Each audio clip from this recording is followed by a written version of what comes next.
Hello everyone, it's Shanna. So glad you're here today. Now today on our video we're going to be making some tags, and I'm going to be using an unusual stamp set for Christmas tags. I've got this Simon Says stamp that is more of a Valentine's stamp set. It is called Sweet Days, and I'm going to be using the candy from this stamp set. I'm going to use the peppermints and then the lollipops from this stamp set, and I'm going to be stamping and coloring some tags for my Christmas presents.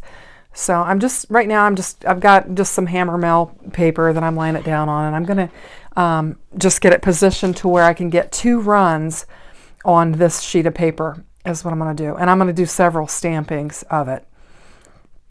So I'm just getting my paper positioned. I'm using my Memento black ink because it does play well with alcohol markers.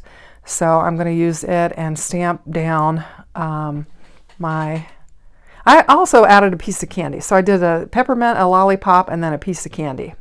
And I'm just going to get those stamped down. And I'm using my pressing tool that my stepdad made for me just to get a good press on it.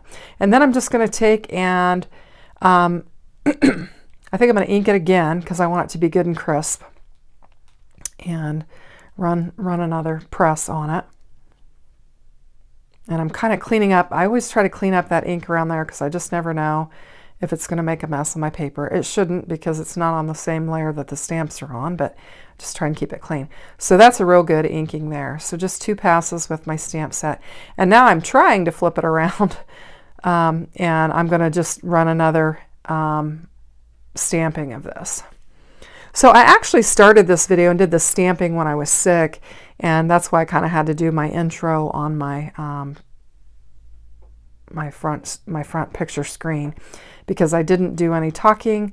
I had all that coughing and just real froggy sounding, and I really wasn't feeling like crafting, but I wanted to do something, so I just did the stamping during that time when I was sick. And then these actually kind of laid around for a while until I kind of got back around to it. So I'm just double stamping this as well. So I'm glad to be feeling better, and I've got, I said in one of my videos, I don't like to put my tree up without gifts underneath it. And I've got several gifts wrapped and underneath it.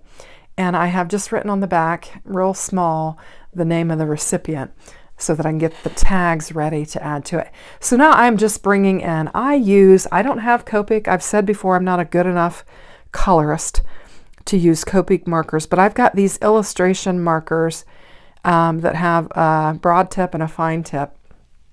And I am just using the number 4 vivid red color for this. And this color goes with the scheme of my Christmas tree this year. And you'll see as we move along exactly why I've chosen this candy set and these colors. Now the coloring takes a minute, so at this point I've sped up my coloring. I sped up the video to about a little over 3 times the speed, just so that you won't have to sit here and watch me drone on with my coloring. And you can see I've got multiple panels there. I think I wound up doing several more stampings and colorings of this. And I'm just kind of working through just doing every other red and white coloring on this. So this year, and I may have said this on another video, I completely changed the theme of my Christmas colors. In previous years, for several years, I have done the buffalo plaid Christmas, and I have a ton of buffalo plaid. So I was kind of hesitant to make that change, but my sister's using buffalo plaid in her house, so I'm going to give her some things to use so they won't go to waste. Now here I'm just bringing the candy set back in to show you, because I did do this a different day. And there's my vivid red marker, and then all of my little die cuts. Now I did use my Cricut machine to cut out these tags because I only had a single tag die, and I wanted to make these and have a layer. The red paper is just some paper pack that I had in my stash, actually multiple paper packs. I just pulled some of the red out. Now I'm just laying this stuff aside so that I can show you why I've chosen that stamp set for my tags. That is the one of the little ornaments that I'm using on my tree, and then I've got a lollipop, and you can see I've got a little peppermint hanger. So really cute. So that's why I dug that Simon Says stamp out, was because I was really trying to match up my Christmas tags to what is on my actual Christmas tree. So I think it's fun. I chose that color scheme and changed it just basically for the grandkids. I thought it'd be really fun for them, and it has been. They have been messing with that tree ever since I put it up. So they've really enjoyed looking at everything that's on it. So I'm just gluing this. I'm just going to lay this completely down flat. I mean, these are just, you know, the Christmas tags are going to go on the presents and they're going to get thrown away. So I'm just getting them laid down flat. And I'm laying a lollipop and a peppermint together.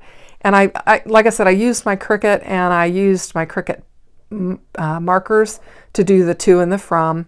And I just had my Cricut cut the hole out and the scallop, and then to do the to and the from. And I just took a tag that was in Cricut Access and put it on my canvas and sized it to the size I wanted, and then I duplicated it and I sized it 1/4 of an inch bigger than what it was. And so now I'm just lining it up to where I have a little bitty edge on there. And that's how I created that. So I'm just going to get this one laid down, and then I'm going to lay another one down that has the little lollipop and then the piece of candy, just to give you an example of what I'm doing. Very simple tags. I mean, if you're looking for, you know, just an easy tag, this is easy. And I try to use what I have, and I know, you know, this is a card making channel, or, you know, or tag making, and I don't normally use my Cricut for that purpose, but for getting the multiple layers of the tag, since I didn't have two-sized dies for tags, I thought it would be the best way. Plus, from a efficiency standpoint, this worked really well because I could cut several at once and get them all ready and go. So it really worked out well. So you can find, there are tons of tags in Cricut Design Space that you can find to use, and then you just select one that you like, and then I just duplicated it and did several on a page. Now here I think I've ran to get some ribbon so that I can finish these tags off. And I was so fortunate, my little Elster gift that I got, they sent me a couple things of ribbon, and this ribbon will just work perfect with my tags. So I'm just so blessed that the package that I got from my Elster was just amazing, and I was just so blessed to get it. And I don't have a lot of ribbon, and these are just working perfect for my color scheme. So I'm just cutting just a random size for my tag ribbon, and I'm just going to poke it through that hole, through both the holes. I just laid them down, glued them down, poking it through, and I'm just going to loop it through on my tag, and I'm going to do the same for the other tag. I thought about bringing in the green because I got this gingham in green from my secret Elfster, and I could have done that, but I went ahead and stuck with the red, and I'm basically doing the same thing with it. I just think these are cute. Are you guys making your tags? Comment in the description box below if you're making your own tags for your Christmas gifts. So I think these turned out really, really cute. I like them. So now this big pause is I've decided to run into my living room and grab one of my small packages and bring it in and show you how the tag is going to look on my wrapped package. So you can see I've got the candy wrapping paper, and it just really fits in well with it. And I'm just bringing in my whole little scheme there and showing you how it all comes together. So I hope you liked my tags and had fun watching the video. Take care. Have a great day. Bye-bye.